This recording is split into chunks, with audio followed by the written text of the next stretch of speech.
Thank you so much. And thank you for that strong closing and reminder to all of us. And we appreciate you speaking to us tonight, especially I know it's late there for you.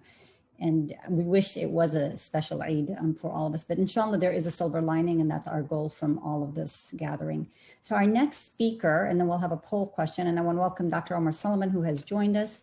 And we have still 504 people that are just still joining us. So our next speaker, and if we can try to get back on from a time, segment or time, catch up a little bit with our timeline.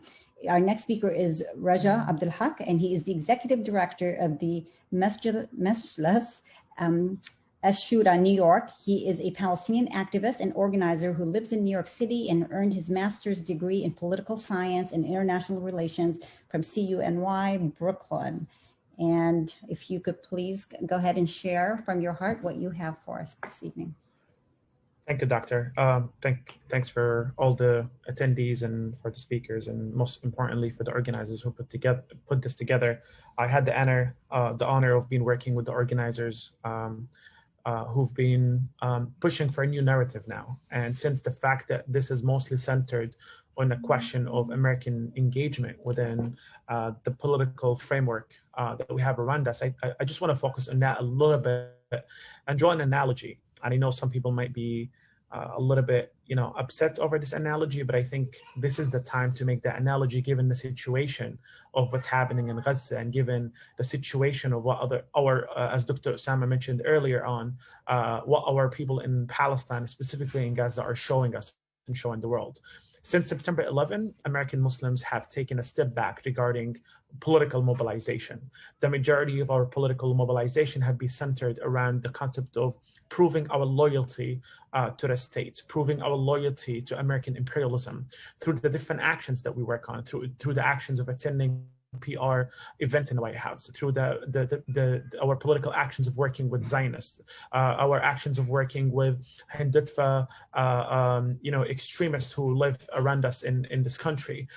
We've been, unfortunately, as a community, have taken a step back regarding being powerful when it comes to reasserting our narrative, when it comes to us proving and asking the demands that we have that improve the livelihoods of our people here and overseas, most importantly in political terms and not only in charitable terms. However, on the other side of the world, in Gaza, since 2007, Gaza has been living under a deadly siege where Israeli occupation calculates the calorie intake of every single Palestinian that lives in Gaza.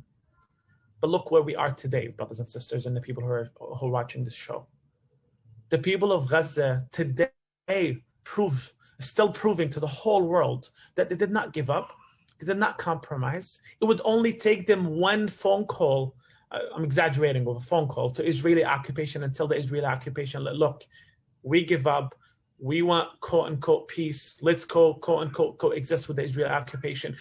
We accept the Israeli occupation. As a matter of fact, they don't even need to say that. All they need to do is give up the resistance, give up their right to resist, give up their political aspiration of liberating their land and bringing justice to their people. And Israel will bring them everything they need when it comes to, empowerment, when it comes to political and social empowerment to their people. But these people for the past 14 years have been digging tunnels with their nails to bring in food to their families, to protect their people, and to fight against oppression and fight against the Israeli occupation. So I think today we need to create a new era for political empowerment for the Muslim community. Today, I call on the Muslim community to demand two things and to work on two things, to take advantage of this pivotal moment for our community where we have not seen such solidarity, such support for the Palestinian cause, not only because it's a Palestinian cause, but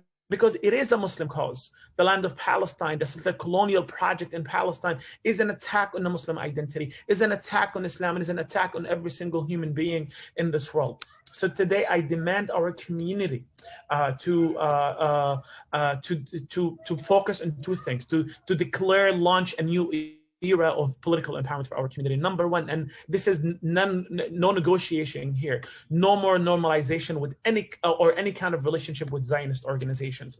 Interfaith, local work, political engagement, nothing justifies, no excuses anymore. Today is the day we saw no more normalizers in our circles, no more normalizers in our leadership circles, no more normalization in any place in our community. And number two, we need to demand our Muslim leadership, our Muslim organizations, our Muslim community to engage in political work and with elected officials on principles and principle matters. No more negotiation, no more engagement for the sake of PR and public relations and photo ops. No more engagement for words that mean nothing. When elected officials come to our Eid celebration, telling us Eid Mubarak, but the day before they sent a tweet and blindly supporting the Israeli terrorism in Gaza and blindly supporting the occupation of Al-Aqsa and the forced explosion of our people in Sheikh Jarrah. This should not happen anymore. Yes, people live in this country, but you have every single right, just like the people in Gaza are still fighting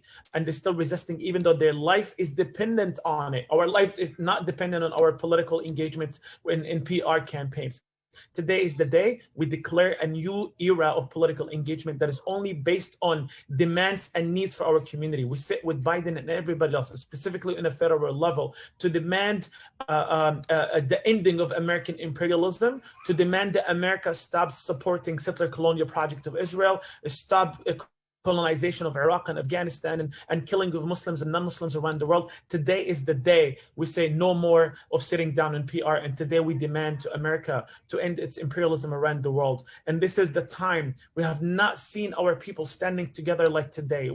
I've been working for and mobilizing and organizing for Palestine for the past 16 years. In New York and around the country. I've never seen such support. I've never seen such excitement from people, because the people of Palestine are showing us the true, how much they're willing to risk it all for the sake of justice and for the sake of freedom. And we need to take that as a model for us here in America. And I pray for our people in Palestine, and I pray for the resistance, and I pray that we are all united for all of our causes, not just in Palestine, but to stand up for all the oppressed people around the world. Thank you so much, Rajab.